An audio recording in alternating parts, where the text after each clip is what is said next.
নমস্কার, বেঙ্গল ইন্ডিয়া নিউজের প্রতিবেদন voice of West Bengal. Social media viral faces.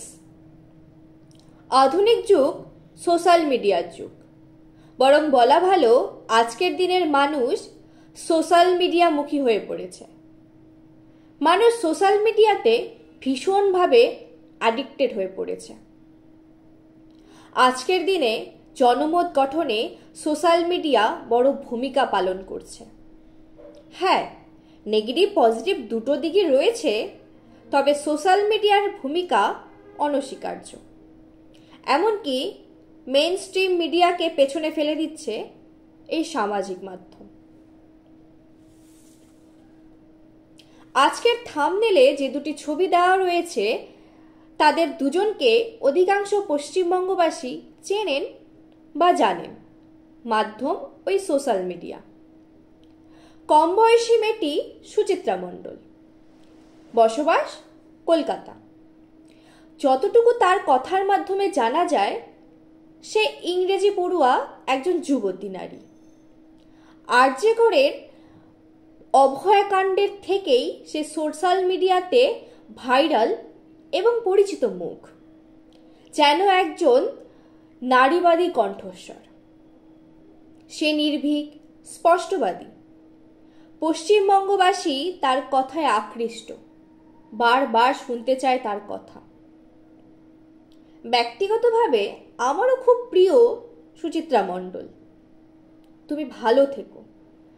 Voice of West Bengal হিসেবে তুমি আরও বেশি পরিচিত থেকো। থাম্বনেলের প্রথম ছবিটি এক অসাধারণ বাঙালি মায়ের। তার যুক্তি, কথাবার্তা খুবই সত্যনিষ্ঠ। এমন প্রখর যুক্তি, তীরবিদ্ধ কথা খুব কম শোনা যায়। বুঝতে অসুবিধা হয় না তিনি বামপন্থী ঘরানার। তার কথাবার্তার মধ্যে বোঝা যায় তিনি ব্রাহ্মণ বংশীয়।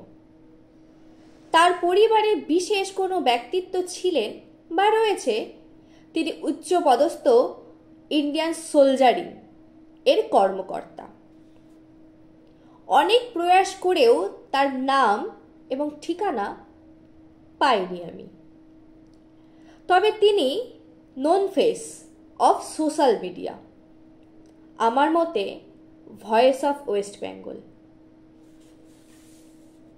বন্ধুরা, তোমাদের কাছে আকুল আবেদন আমার, এই মাননীয়া নারীর নাম এবং অ্যাড্রেস যদি তোমাদের জানা থাকে বা ব্যক্তিগতভাবে তুমি তাকে চেনো বা জানো, প্লিজ কমেন্ট বক্সে এসে লিখে দিও। আমার খুব উপকার হবে। আমার খুব ইচ্ছে রয়েছে মাতৃসম এই বাঙালি নারীর সাথে আমি সরাসরি দেখা করব এবং প্রণাম করে আশীর্বাদ চাইব।